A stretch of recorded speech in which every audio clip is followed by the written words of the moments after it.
ಯಾರ ಇದು? ಅವ್ರ ಹತ್ರ ನಮಸ್ಕಾರ. ನಾನು ಹಾಲೇಶ್ ಅಂತ. ನಿನಗೆ ಹಲೋ. ಸಾಲ ಇದ್ದೀನಿ ನಾನು. ಸಾಲ ಇಲ್ಲ, ನಾ ಒಂಥರ ನಿಮ್ಮ ಫಾಲೋವರ್. ನಿಮ್ ಫಾಲೋವರ್ ಫಾಲೋವರ್. ಯಾವನು ಹೇಳ್ದ ನಿನ್ಗೆ ಫಾಲೋವರ್? ನಾನು ಹೇಳಿದ್ದೀನಿ ನಾನು ನಿನಗೆ ಫಾಲೋವರ್ ಅಂತ.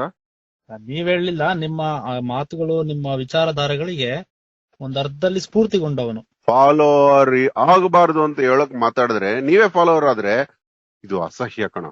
ಹಾಗಾದ್ರೆ ಏನ್ ಆಗ್ಬೋದು ನಾವ್ ಹಾಗಾದ್ರೆ? ಏನೂ ಆಗಬಾರ್ದು. ನೀವಾಗಿರ್ಬೇಕು. ದೇವ್ರು ನಿಮ್ಮನ್ನ ಭೂಮಿಗೆ ಕಳಿಸಿರೋದು.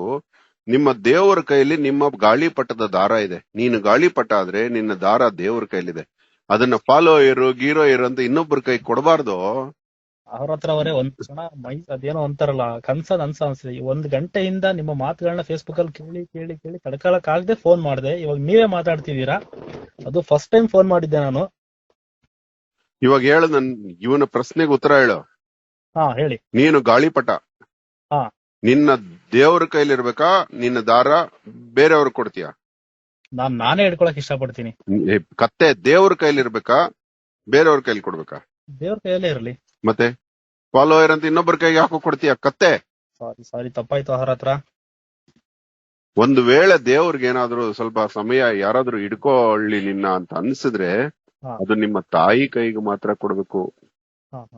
ಯಾರ್ಯಾರ ಕೈಗೋ ಕೊಡ್ತೀಯನೋ ಗಾಳಿಪಟ? ಇಲ್ಲ ಕೊಡಲ್ಲ.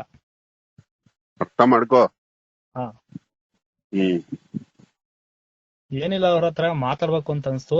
ನೀವ್ ಹೇಗಿದ್ದೀರಾ, ಆರಾಮಾಗಿದ್ದೀರಾ ಕೇಳ್ಬೇಕು ಅನ್ಸ್ತು ಅಷ್ಟೇ. ಅದು ಬಿಟ್ರೆ ಬೇರೆ ಏನಿಲ್ಲ. ನೀವ್ ಆರಾಮಾಗಿದ್ದೀರಾ? ವಿಡಿಯೋ ಅಲ್ಲಿ ಇವನ್ ವಾಯ್ಸ್ ಬರೋವರೆಗೂ ಇವನ್ ಆರಾಮಾಗಿದ್ದಾನೆ ಅಂತಾನೆ ಅರ್ಥ. ಅದನ್ನ ಮತ್ತೆ ಕಣಿ ಕೇಳ್ಬೇಕನ್ನೋ ಕತ್ತೆ. ಕೇಳಿ ಕೇಳಿ ಯಾಕೋ ಪ್ರಾಣ ತಿಂತೀರಿ? ಇವನು ಬದುಕಿದಾನೆ ಅಂತ ಅರ್ಥ. ವಿಡಿಯೋದಲ್ಲಿ ಇವನ್ ವಾಯ್ಸ್ ಬರ್ತಾ ಇದೆ ಅಂದ್ರೆ ನೀವ್ ಇರ್ಬೇಕು ಅವ್ರ ಹತ್ರ. ಅವರೇ ನೀವ್ ಇರ್ಬೇಕು ಅಂತಾನೆ ಫೋನ್ ಮಾಡಿದ್ದು. ಅದೇ.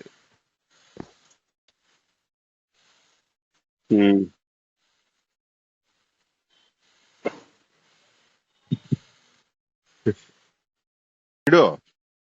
ಸರಿ ಆಯ್ತು ಗುರು.